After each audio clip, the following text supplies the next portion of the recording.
All right, Greg Pickle, we're getting very close to the Temple opener, and the reason I know we're getting very close is Penn State's put out their first depth chart of the season. Not a lot of surprises, but a few. A couple that jumped out to me involved the wide receiver position and also the tight end position. Adam Brenneman not on the depth chart. Yeah, we heard a little bit more about that from James Franklin after the depth chart came out earlier today. We're filming on Tuesday, and it doesn't really sound very good for Adam Brenneman. Yeah. I thought it was interesting at that position that Kyle Carter was behind Brent Wilkerson. Right. But the news of the day at the position is certainly the absence of Adam Brenneman, and his future of playing in the 2015 season appears to be in doubt. Yeah, and then obviously, you're referencing, we're talking about injuries. He in 2012, he tore an ACL, I believe, in his right knee. Then he missed all of last year with an issue related to, I think, a bone bruise in his left knee. Missed all of 2014.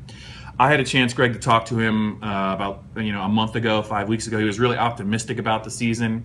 We're assuming it's probably a knee injury, and I don't. What we're hearing is it probably is. It's not confirmed, but he's not on the depth chart. It's a big deal to me. Another thing on the depth chart, I think that bodes well for Penn State is Chris Godwin has been elevated to the starting wide receiver. Geno Lewis is now a backup. Chris Godwin had such a good game against Boston College to close out the 2014 season. I think it bodes well for the passing game. Yeah, I do too. You only had to read between the lines of receivers coach Josh Gaddis from last Wednesday. I believe his phrase was yet an unbelievable camp in reference to Chris Godwin. This is a guy that they really, really like out of Delaware. They thought that he was a steal in the last recruiting cycle, and he's proving to be one. Yeah, and just two more quick notes.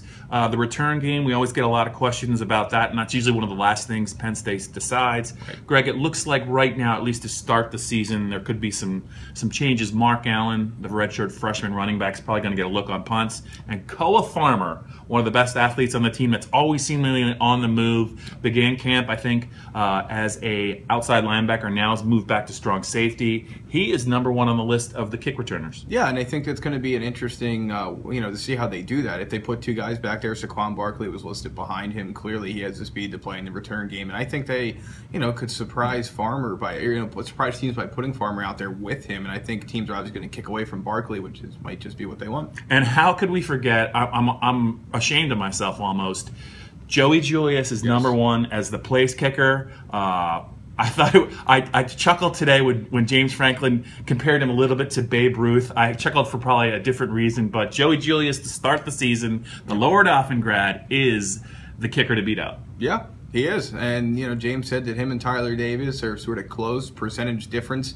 But what it comes down to is Joey Julius has a very high confidence in himself, and as James Franklin spoke to that today, it's probably the reason that he won the job. I just don't know if his nickname is the Big Toe. After James Franklin's press conference Tuesday, how is it not the Bambino? It has to be.